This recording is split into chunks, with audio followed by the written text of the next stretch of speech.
Bonjour à tous et à toutes.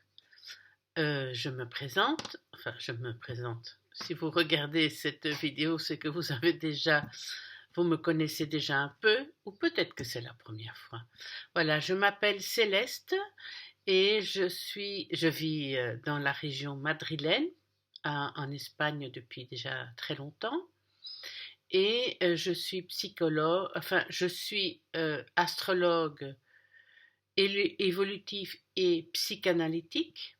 Je suis psychanalyste jungienne.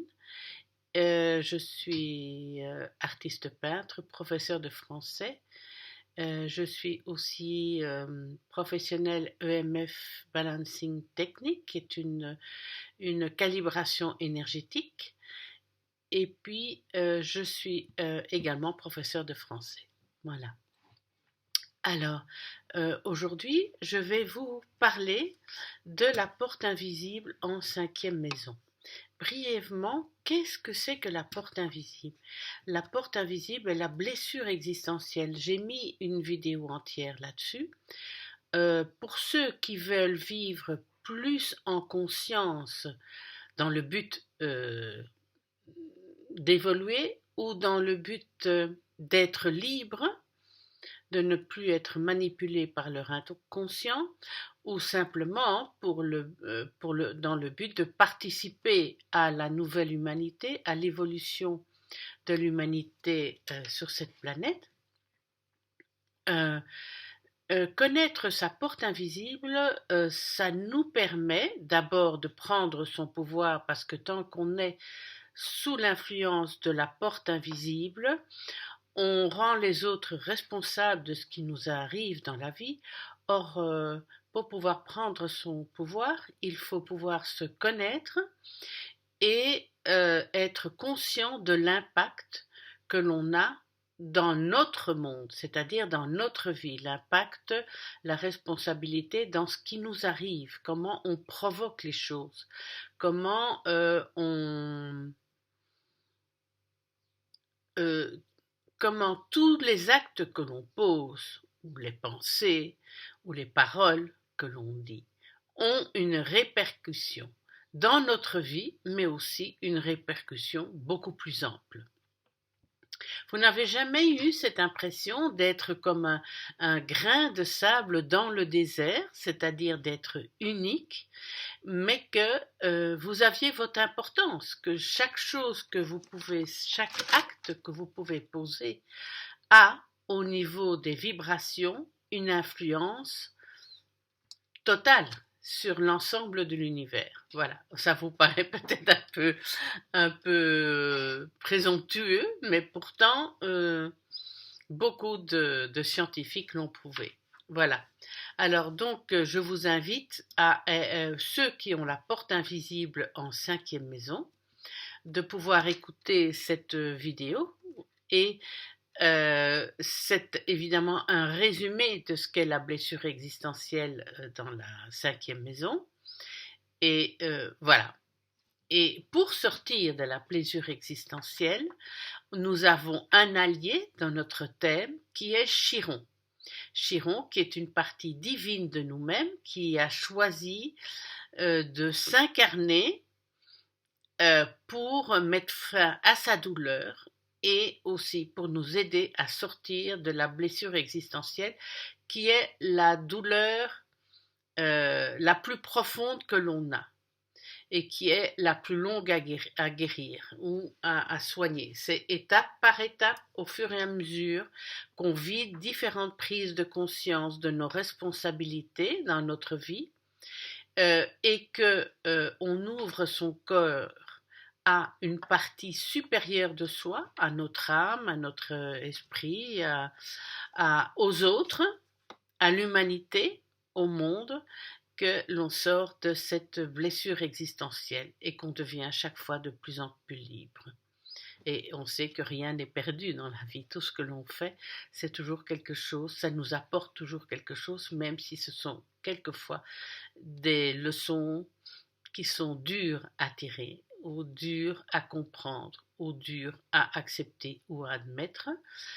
Ça nous amène, avec le temps, on s'en rend compte, à beaucoup plus loin. Alors, qu'est-ce que c'est que la blessure existentielle en cinquième maison? C'est la, c'est Catherine l'appelle l'obscure création du soi. Le soi, c'est notre partie divine, hein? Et la personne qui est née avec cette porte invisible en cinquième maison a, depuis toute petite, souffert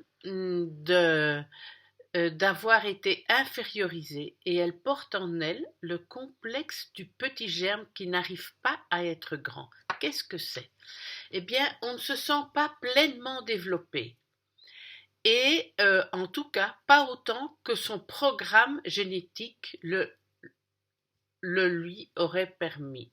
Je parlerai de la personne du natif, qui est la porte invisible en cinquième maison, à la troisième personne du singulier, hein? Et ce natif pense qu'il n'a pas les moyens, et puis de se développer comme il aurait dû se développer, et il peut évoquer un manque de chance.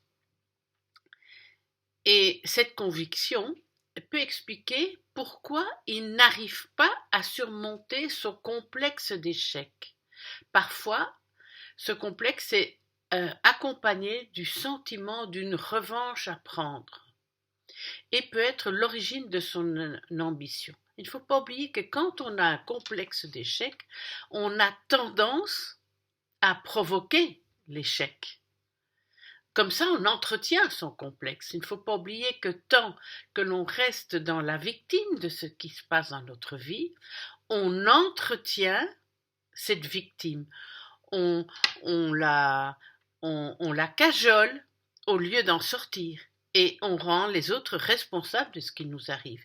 Et en fait, on entretient un sentiment de souffrance duquel on peut sortir en étant plus consciente. Qu'est-ce que nous enseigne Chiron? Nous enseigne à être plus conscient et à faire monter le taux de vibration là où il agit. Alors, au départ, ce sentiment est provoqué parce que on n'a pas reçu, le natif n'a pas reçu l'affection qui l'attendait quand il était petit. Et les tentatives de réparation des blessures psychiques peuvent parfois prendre, chez lui, la forme de rancune ou de vengeance.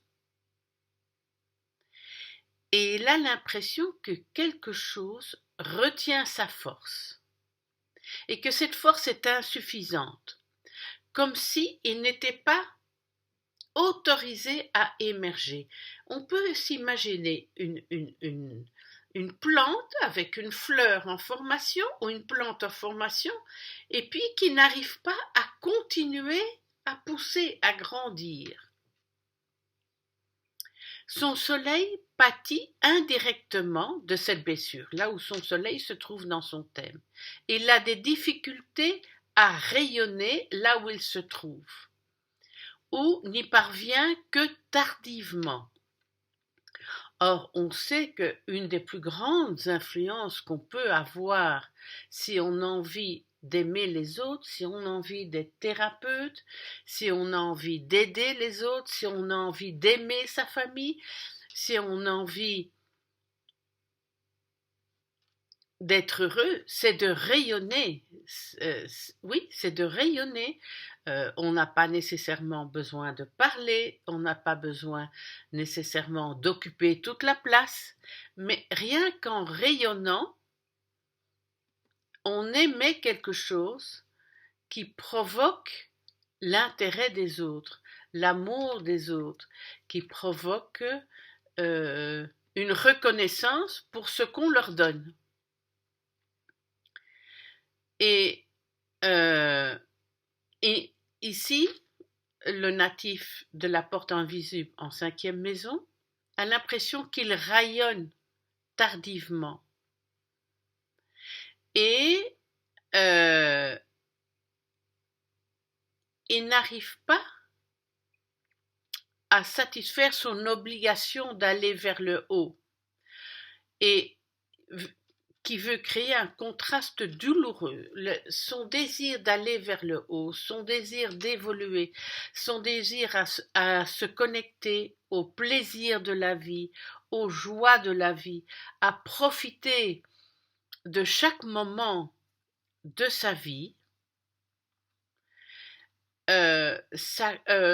s'il n'arrive pas à réaliser ça, ça peut créer un contraste douloureux avec son sentiment de diminution, qui peut se manifester corporellement aussi par une problématique pour certaines personnes dans les membres inférieurs, une difficulté dans la démarche, enfin bon, ça se manifeste chez chaque personne d'une manière différente.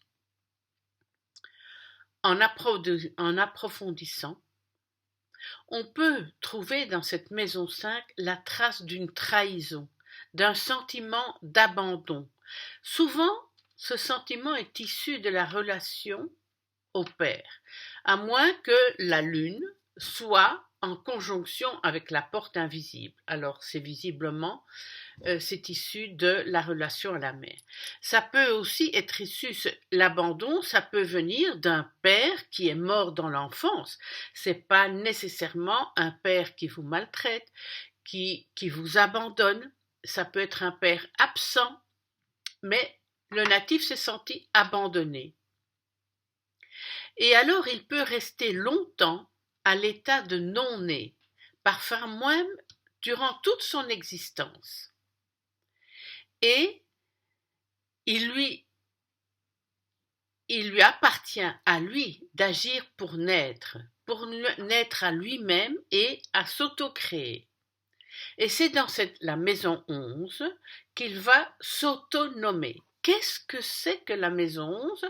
Pour ceux qui ne connaissent pas bien l'astrologie, pour ceux qui le connaissent, c'est très facile, c'est la maison des amis, la maison des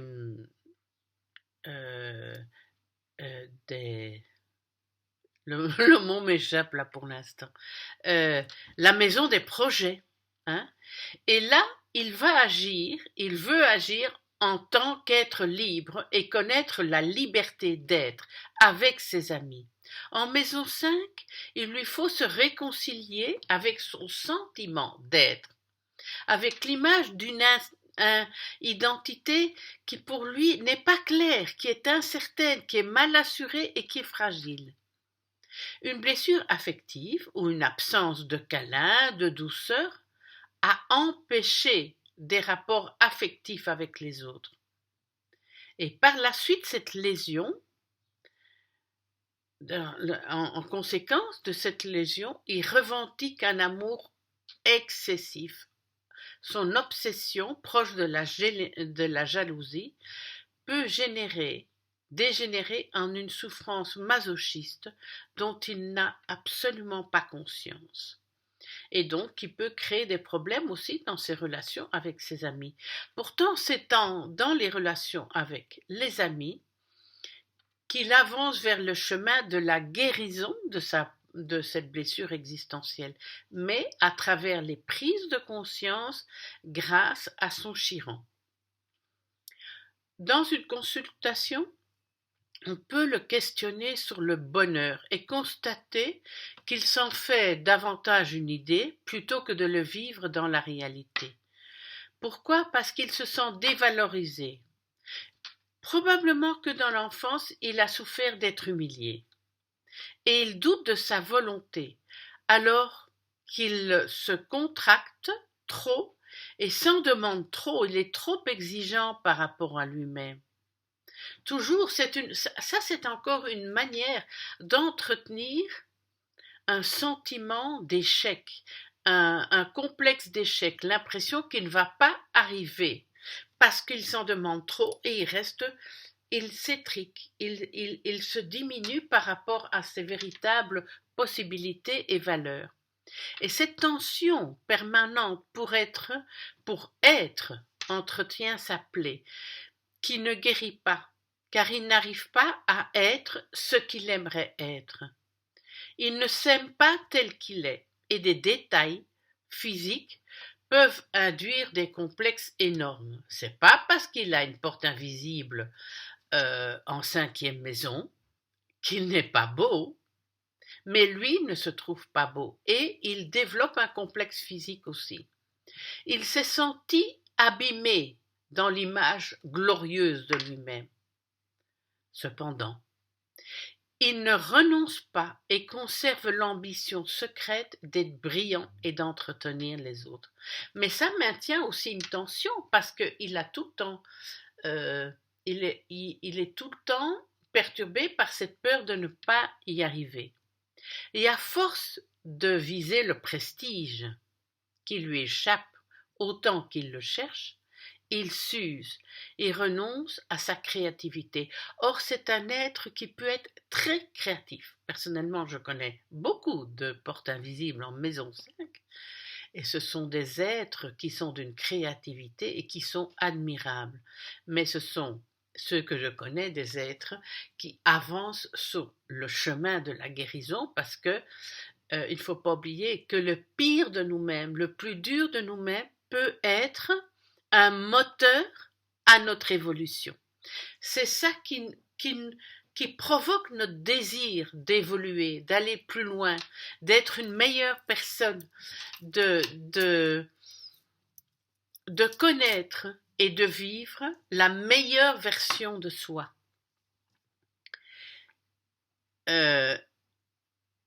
Et sa blessure, c'est justement cette usure et le renoncement à sa créativité. Ça, c'est entretenir sa blessure. Et s'il le comprend, il pourra le résoudre. Dans l'impossibilité de vivre ce qu'il aime et désire, il n'arrive même pas à trouver une expansion ni une vraie joie dans ses créations. Or, qu'est-ce qui peut nous apporter plus de bonheur que créer? Que ce soit créer un nouveau chemin de fonctionnement, une nouvelle créole de vie, que ce soit créer des relations d'amour avec les autres, que ce soit créer à travers la cuisine, la peinture, à travers le chant, la musique. Qu'est-ce qu'au moment où on crée, qu'est-ce qui peut nous rendre plus heureux que cette création? Je ne sais pas, parce que pour moi, même créer de la conscience, même à travers la vision ou la prise de conscience de nos parties sombres, eh bien, ça nous amène à une ouverture du cœur par rapport à nous-mêmes et ça nous apporte beaucoup de bonheur. Alors, si il ne peut pas trouver une expansion ni une vraie joie dans ses récréations, alors il n'arrive pas à se distraire. Il rêve sa vie et en idéalise l'accomplissement. Mais alors là, il court derrière où il rencontre beaucoup de déceptions. Et il révèle un désir de vengeance et une revanche latente. Et ça n'est pas une solution.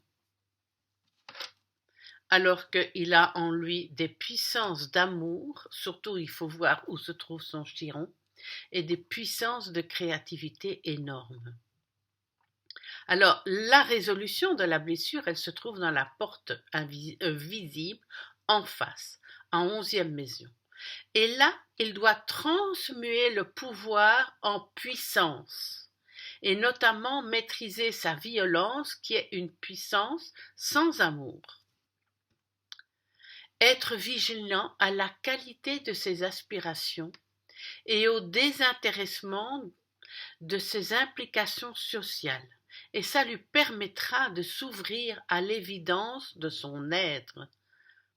Pas de rapport de force ni de domination, des rapports horizontaux.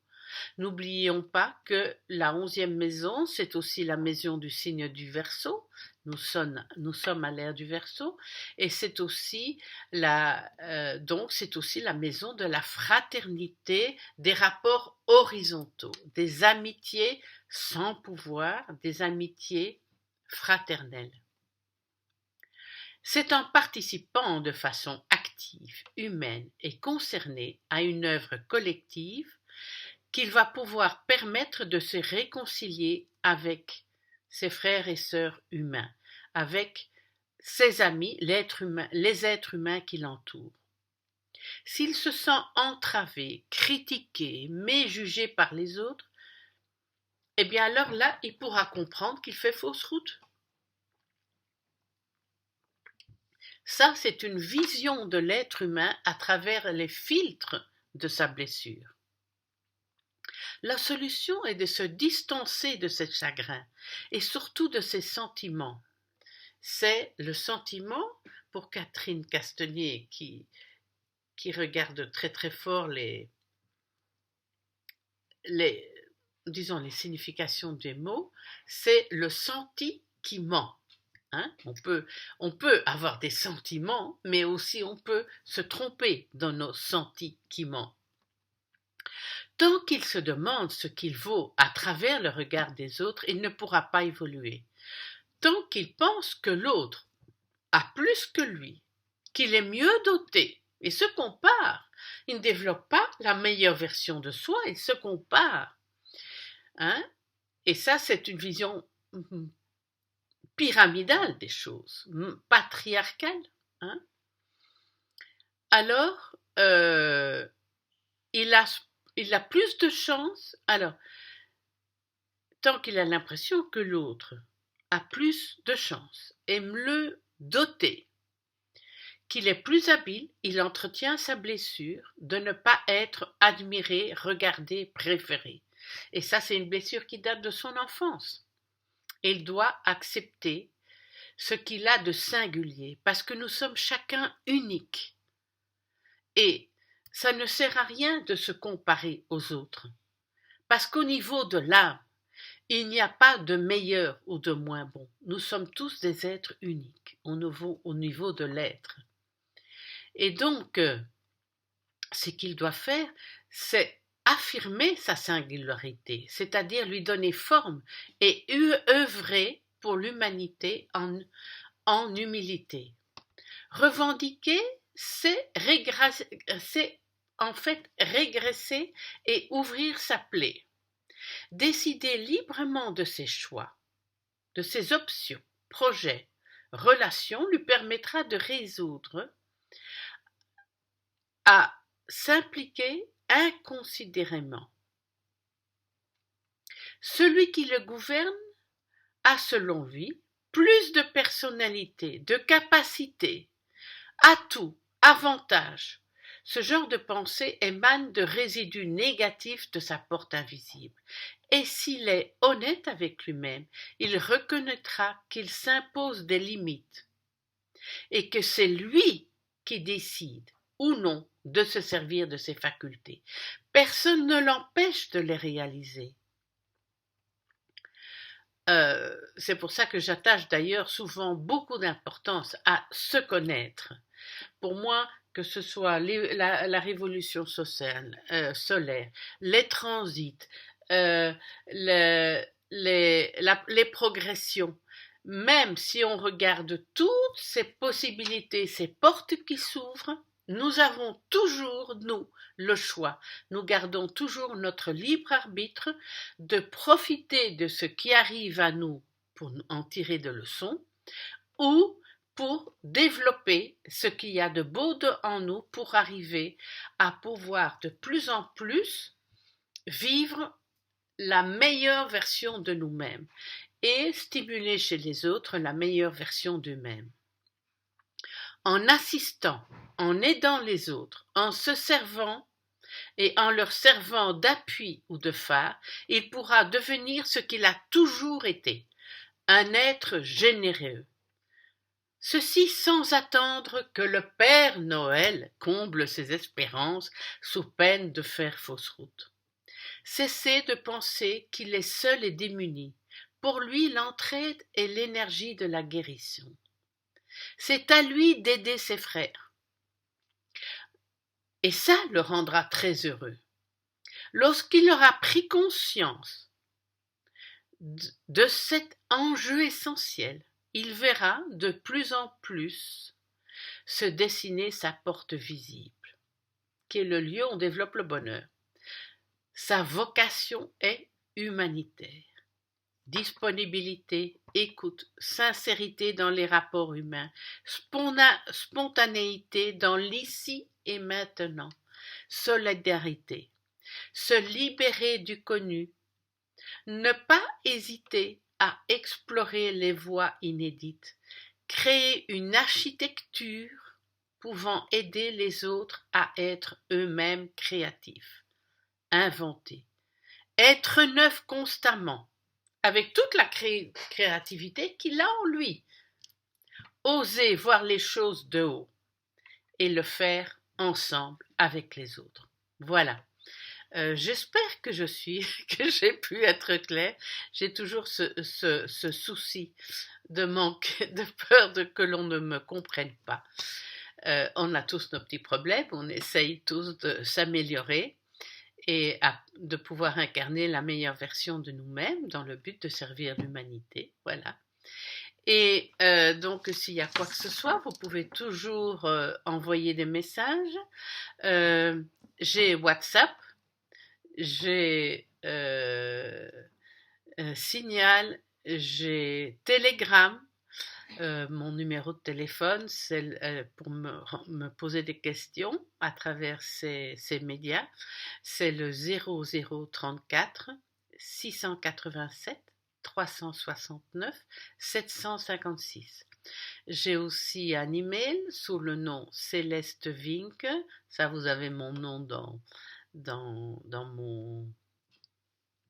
mon canal, celestevink@gmail.com ou @ecloud.com, ou bien vous laissez le message sur mon canal YouTube.